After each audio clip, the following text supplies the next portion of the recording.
ఇవాళ నిన్ను పెద్ద మనిషి అని మేము పిలవాలనా? పెద్ద మనిషి అని పిలిపించుకునే అర్హత నీకు ఉన్నదా అని నేను ఈ వేదిక మీద నుంచి అడుగుతున్నా. నేను అడుగుతున్నా, ఇవాళ పెద్ద మనిషిని ప్రజాపాలన ఎందుకు పోవాలి, పాపాల భైరవుడు అధికారులు ఎందుకు రావాలో నువ్వు జవాబు చెప్పాలి. నీ పదవి కోసం, నీ అధికారం కోసం, నీ ఆకాంక్ష కోసం ఆనాడు 1983 చరిత్ర వెనక్కి వెళ్ళి ఆయన పుట్టు పూర్వతరాలు పుట్టు మచ్చలు ఇవ్వాలి. ఈ వేదిక మీద నుంచి నేను చెప్పదలుచుకున్నా. ఆయన నీతేంది, ఆయన జాతేంది, ఆయన దోస్తేందో ఇవాళ మీ అందరి ముందర నేను విజ్ఞప్తి చేయదలుచుకున్నా. మిత్రులారా, 1983లో తుమ్మల నాగేశ్వరరావు గారు సజీవ సాక్షి.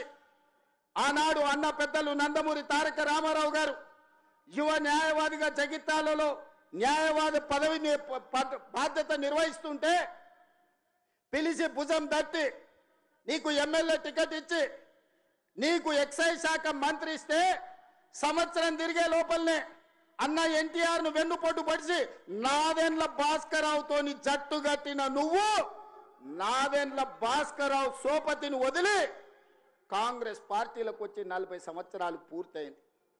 నేను అడుగుతున్నా పెద్ద మనిషిని, ఈ 40 ఏళ్ళు జగిత్యాల నియోజకవర్గమే కాదు కరీంనగర్ జిల్లాలో ప్రతి కాంగ్రెస్ పార్టీ కార్యకర్త 14 ఎన్నికల్లో 11 సార్లు ఎమ్మెల్యే, 3 సార్లు ఎంపీ, 1 సారి ఎమ్మెల్సీ, 14-15 సార్లు బీఫామ్ ఇస్తే దుఃఖాన్ని దిగముంగుకొని ఎన్టీఆర్ను వెన్నుపోటు పడిచిన నిన్ను, నాదెండ్ల భాస్కరరావు అనుచరుడైన నిన్ను ఎమ్మెల్యేగా, ఎంపీగా, ఎమ్మెల్సీగా ఏ ఎన్నికల్లో పోటీ చేసినా వేలాది మంది కాంగ్రెస్ పార్టీ కార్యకర్తలు నిన్ను భుజాల మీద మోసిన మాట నిజం కాదా?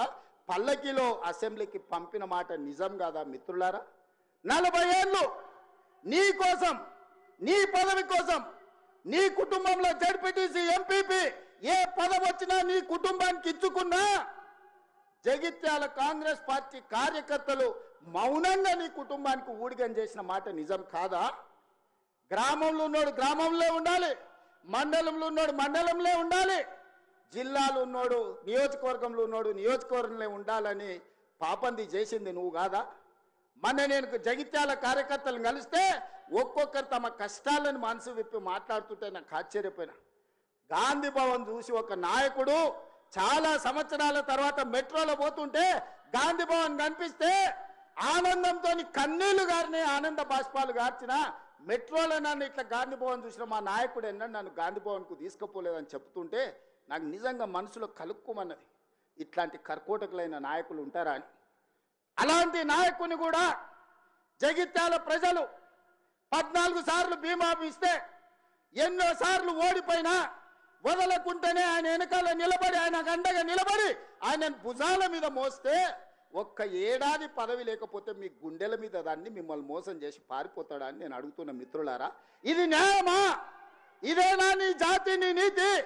ఈ వయసులో నువ్వు 40 ఏళ్ళు నీ జెండా మోసి నిన్ను మోసిన కార్యకర్తల గుండెల మీద దాన్ని మోసం చేసి శత్రువు సంతను చేరుతావా? శత్రువు సంకలు చేరి ప్రజాపాలన పోవాలంటావా? ఇట్లాంటోడు పెడితే పెళ్లి కోరుకున్నాడంట, పెట్టకపోతే సావు కోరుకున్నాడంట. ఇంతకంటే ఉదాహరణ ఇంకేమన్నా ఉందా? నేను అడుగుతున్న పెద్ద మనిషిని, ఈ ప్రజాపాలన ఎందుకు పోవాలి? 10,000 కోట్ల రూపాయల ఆడబిడ్డలకు మహాలక్ష్మి పథకం ద్వారా ఆర్టీసీలో ఉచితంగా అమ్మవారిని దర్శించుకోవాలన్నా, అమ్మగారి ఇంటికి పోవాలన్నా మా అక్కలందరినీ ఆర్టీసీలో ఉచితంగా ప్రయాణం ఇచ్చినందుకు ప్రజాపాలన పోవాలన్నా?